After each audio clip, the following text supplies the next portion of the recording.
I'm going to teach you how to sound like this on BANDLAB.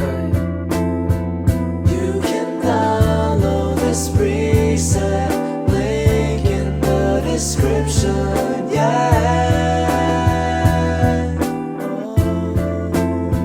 Before we begin, if you like this vocal preset and want to download it for yourself, you can do so by clicking the first link in the description or the pinned comment. But without further ado, let's get on to the tutorial. So the first step is the auto-tune, and unlike a lot of the rappers that I show on this channel, you don't actually need that much auto-tune to sound like Steve Lacy. Given he's more in the neo-soul R&B sort of range, he typically doesn't have that much very noticeable auto-tune on his voice. Maybe he adds Melodyne and stuff like that like most artists nowadays do, but really he has a very natural sounding tone. So I feel like the best middle ground for you guys would be putting the auto-tune at 50%. I think it achieves the natural sound while still correcting your voice quite a bit. Now it's on to the actual vocal preset. So the first thing I did was add a noise gate. So I put the attack at 1 millisecond, the release at 100 milliseconds, and the threshold at negative 32.6 decibels.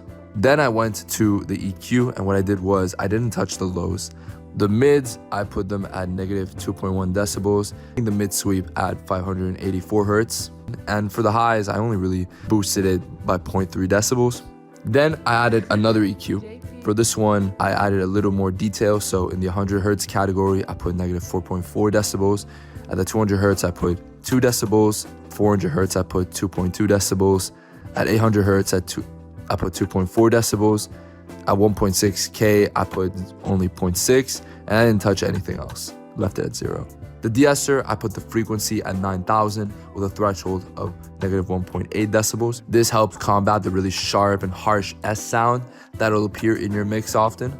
Then for the compressor, I used the FBK compressor. I put an attack of 1 millisecond, a release of 373 milliseconds, threshold of 5.9, ratio of A to 1, and a makeup gain of 7.1 to make up for the reduction in volume after cutting a lot of the dynamics. Then it's time for the spatial effects. I put a ping pong delay, which I put really low in the mix, only 4%.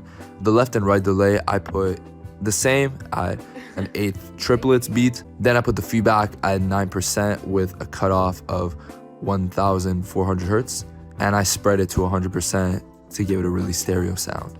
And then finally, I added a decent amount of studio reverb, so 34% in the mix, a tone of 64%, and a size of 19%, so a pretty small room size. And that is how you get a Steve Lacy vocal preset on BANDLAB. Now again, if you liked this vocal preset and want to download it for yourself, you can do so by clicking the first link in the description or the pinned comment. Make sure to subscribe and hit the bell for more tutorials like this. I do it on BANDLAB, FL Studio, Ableton, Logic, you name it. Make sure to comment below what other tutorials you want me to do. But again, thank you so much for watching, and I'll see you guys in the next video. Peace.